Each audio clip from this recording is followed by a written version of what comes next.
ICA. Welcome back, you guys. I know now that we've gone through a lot of the important basics and the foundation, this is the perfect time for us to start getting into our actual charts, all right? Now, before I pull up the charting and start drawing our support and resistance lines, the very first thing I want to point out, and the very first thing I want to reiterate in our foundation is the marble jar, okay? Right now, when we go into our charts, one of the first mistakes a lot of people do is they start focusing a little bit too closely. They start looking at daily or minute candles. They start looking at a smaller time frame. They're not considering the big picture, okay? I've always looked at it in terms of there's a story going on. There's still a process in terms of how big money is going to gather and take the money that's at the market, okay? They have a very particular way of setting things up so that, they're going to be the net winners, the ones who end up profiting. You may have heard these phrases, the pump and dump or the dump and pump. And any sort of quick search for a market cycle, you're going to look for, it's basically what I like to think of in math as a sine wave, okay?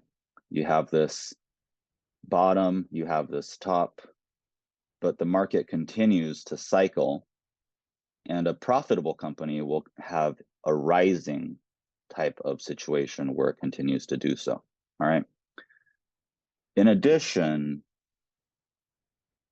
we got to take a look at this because, I'm going to copy this chart into our charts quite a bit.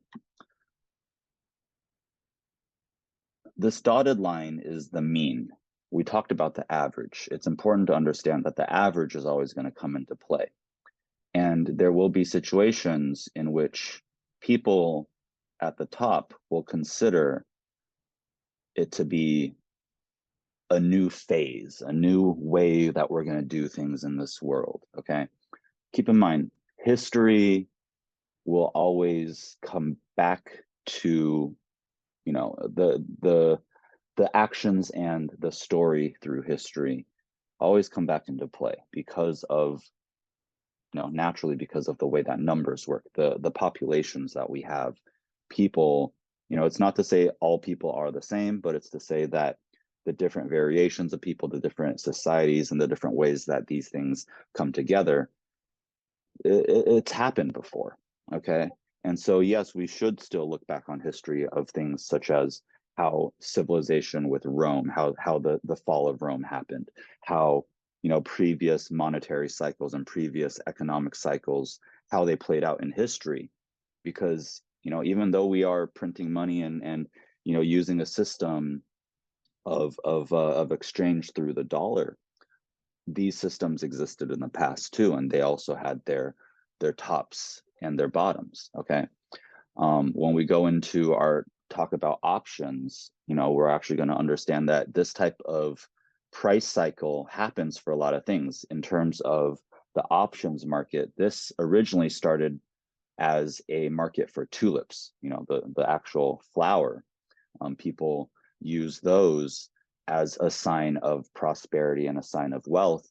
And tulips got super expensive. A single bulb was extremely pricey, okay? And eventually, the price of tulips went back down to normal. We got to understand here that these cycles will exist. And what I'm going to teach you to do here, as soon as we go into our charts, is to look for them. Now, I do want to point out, this isn't the only market cycle type of chart that you'll see. This is the most common one that people like to post. There's a rise and a fall.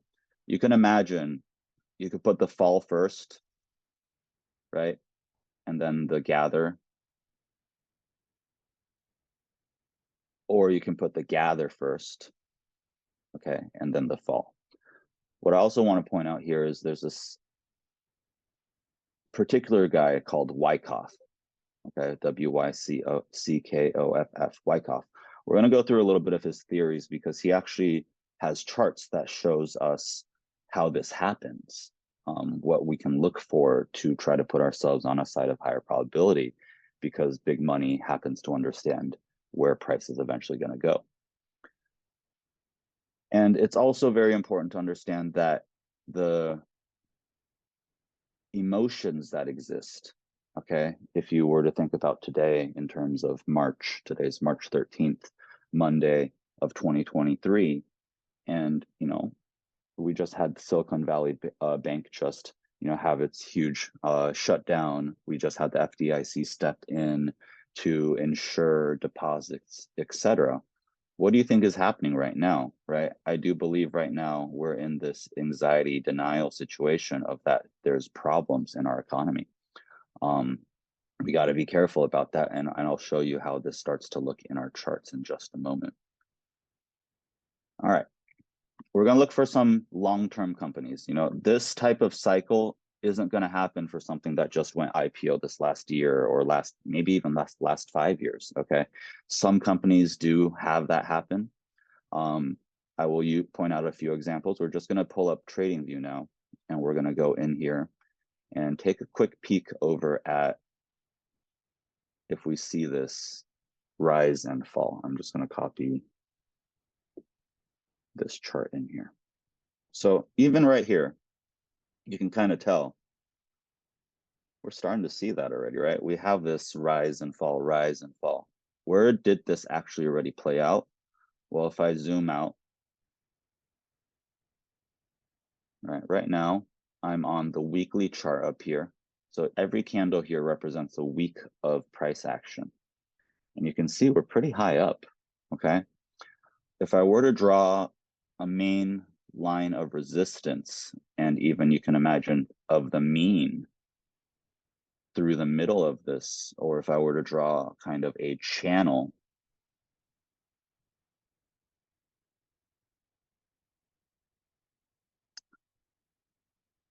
you can see right on that low end, or even if I were to stretch this out toward that middle line, right, if that's going to be a mean of ours, we are at the top of this, okay? And that's where fear and, hey, we could return to normal. There's still this thought that, hey, we're going to head further up right now. Right now, there's this talk about how the Fed, because of all this in the upcoming meeting, is going to start to lower interest rates or pause on their interest rate hikes because there's already demand destruction and pain that's happened from what happened from the SVIB, the Silicon Valley Bank, and the shutdowns. And we're going to continue to see other companies have that type of issue too. You know, this bank shutdown is just going to be I believe, the tip of the iceberg. There's still other things that are about to happen. But you can imagine here, you hit a top and then you have this little, hey, things are going to go back to normal, and then we have a big drop from that. So that's actually the concern right now with what's about to happen. We do have the possibility of the Fed stepping in and reversing things, but I will point out, if they continue to print money and stimulate the economy in that way, that also will continue to raise the rate of inflation.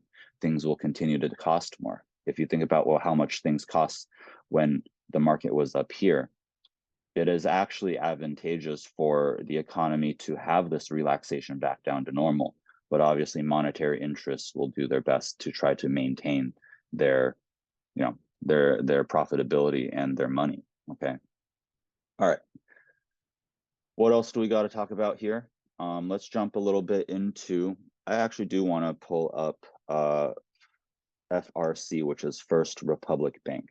They just had, you know, they had to actually shut down as well. I just want to point out, do you guys see how this chart itself also has that look of the distribution that we're looking for, right? And it actually just played out. It just went down to despair, if you think about it. It could return back to the mean. That's going to take quite a bit when you think about this process. And here's the thing about it is there's a lot of uncertainty right now. This has come all the way back down to where right back in 2012, if you held on this entire time, this has gone back to where 10 years ago it was, okay? So there's this entire cycle that profits people, but the people who don't get out will still get crushed when you think about it. The company itself, I think there's a lot of talks about these banks potentially getting acquired. And I want to point out that, you know, in recessionary times, a lot of companies that struggle will eventually get acquired by larger monetary interests. So you already had Tesla, or not Tesla, especially Elon Musk talk about potentially buying Silicon Valley Bank. You know, you'll start to hear a lot more news about this type of thing. But what I just want to point out here is that, yes, you've got this trend of upward rise. You've got this trend of upward rise. You have this area where you kind of chop up a little bit. That's what this looks like. And then you have this blow off top. At the blow off top, you have a secondary test, or a close, you know, what they like to call this is a dead cat bounce, in terms of we try to come back to the top, but we don't quite nearly make it. And then this big drop off toward the bottom. Now, this can still happen. We have to see how things play out before this could even happen. This company could be, you know, if it really goes belly up, could stay down here. So there's no guarantee right now. We got to see what ends up happening with all of this. And a quick little thing too, we can go up in here and under our indicators, pull up our volume. I've already got it up here. And just so you see, the volume for this is extremely high. There's a lot of panic selling here, okay? What we do want to look for is for there to be more accumulation. We want to see that big money interests are actually buying this up, or that there's actually continued interest in this company before we would want to look to get into here. Let's go into BA, which is Boeing. And in particular, I'm actually going to go to Boeing into the monthly, something all the way back. So you see every month of the chart. And we're going to come all the way down. Right here, what I'm going to do is I'm going to click on log scale, because what log scale does is, instead of it just being the price of it rising, what you do here is you show the increase in percentages, okay? Now, Boeing over time has increased and continued to rise, right?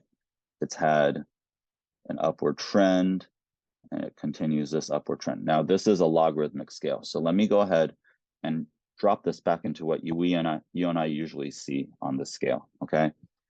This right here is how the chart actually looks. And so if I go back into the monthly and go all the way back here, do you see these fluctuations that are happening, okay? So for example, back when the company first started out, it was only a few cents, right? $2, $3 back in 1968, all right? And then it dropped down to 39 cents. So look here, from where it started as an IPO to the bottom, it lost over 85% of its value, all right? But from that point on, from the very bottom of this company, because it was profitable, it eventually came back, right? Within a matter of, let's say, 10 years, came back, and actually from the very bottom was a 10x return for the ones that purchased at the bottom. However, if you were at the IPO, it would have taken you about 10 years for it to be profitable, okay? And that return would have only been a 72% return. So what we like to call this down here is accumulation. The company, or not the company, the people who have the monetary interests are gathering their shares, okay? You know, they're picking the apples, they're holding on to them, they're getting ready for the sale, right?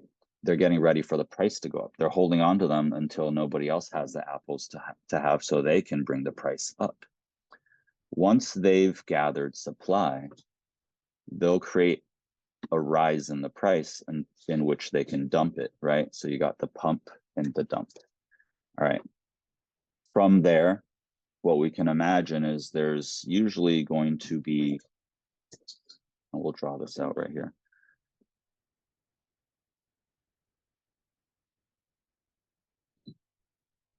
there's going to be some form of resistance here in terms of buyers that want to continue pushing the price, and they'll purchase. And as you'll see, the volume, the amount of people buying at those moments will suddenly spike.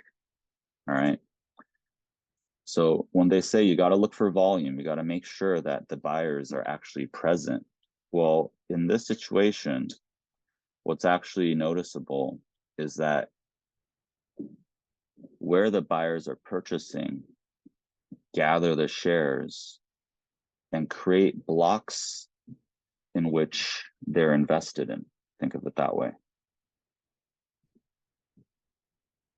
And if they're invested in it at that point, when the price comes back down, they're going to have a choice, right? So for example, all this right here, when price breaks through, they have a choice. When it comes back down to lower ends, the big monetary interest will jump in and purchase more, and that's what will rocket the price out of certain ranges. Think of it as support and resistance, but what bigger monetary interests are trying to do.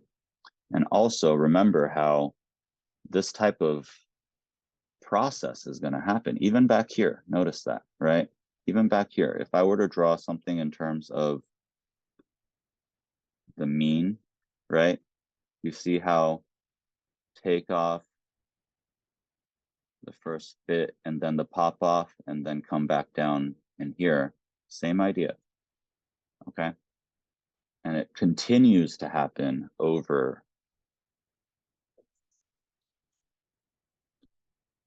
pop, drop, pop, drop, okay?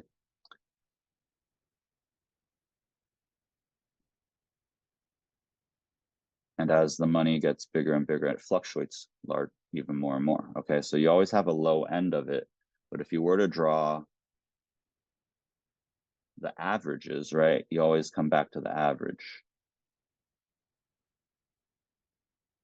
okay? This fluctuation is a normal process, normal market cycle, but it's designed in a manner to scare people out of their shares, okay? So here, Boeing up near the top was up near $400 or $500, but you can also see how on the bigger picture,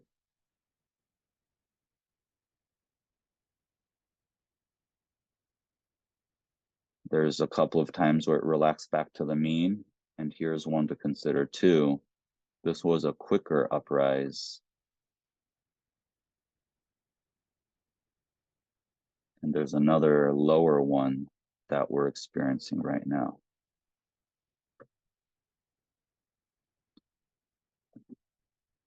So right now, the distribution, the drops, these have happened. Right now, we're going to have to, there's more details for us to consider, but this does look like there's more gathering to be had before it goes up. So this still has the possibility of doing something like this before it heads up. It's hard to tell exactly. We're going to have to continue, we're going to continue teaching you guys what to look for, but with the information that you guys have so far, this is all that we can see, but this is what we're training you to look for. We're looking for these situations in which price stays within certain averages and ranges, and whether or not they're still considered overvalued or undervalued. On a big picture, is Boeing considered overvalued or undervalued? And does it look like it's headed up or down? Right now, there's kind of more downward pressure, especially with everything going on. It is still in a fairly high range. Really quick peek at this basic EPS. They don't have any earnings right now. They are struggling. Profit margins getting better. They're coming back a little bit more. But yeah, they're still negative. That's a little alarming. Okay, what else? I'm going to pull up NVIDIA. Same thing, right? Same type of return to normal, return to mean, and there's also usually going to be a possible drop from where we're at.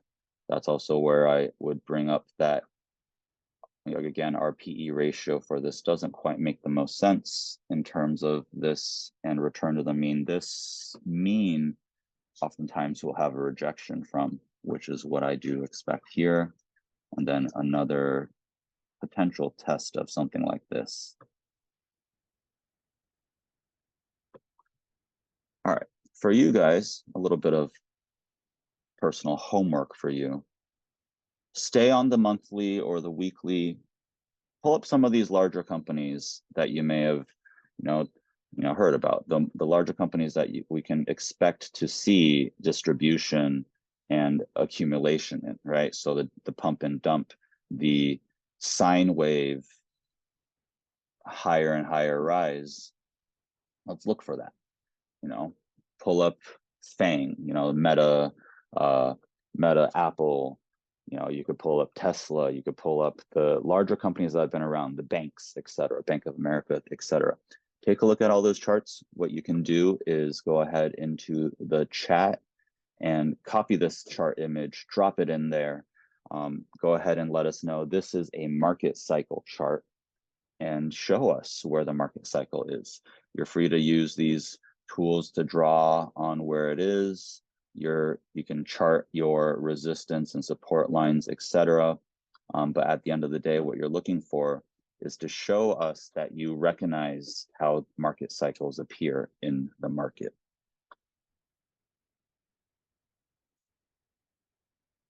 All right, with that being said, I'll catch you guys a little bit later. We will continue with additional charting. We'll be back into TradingView just quite a bit, but we're going to start getting into little details about options. We'll get into little details about the history of it and how they work in just a little bit too. All right, see you guys soon. This is Eric signing out. Have a great rest of your day.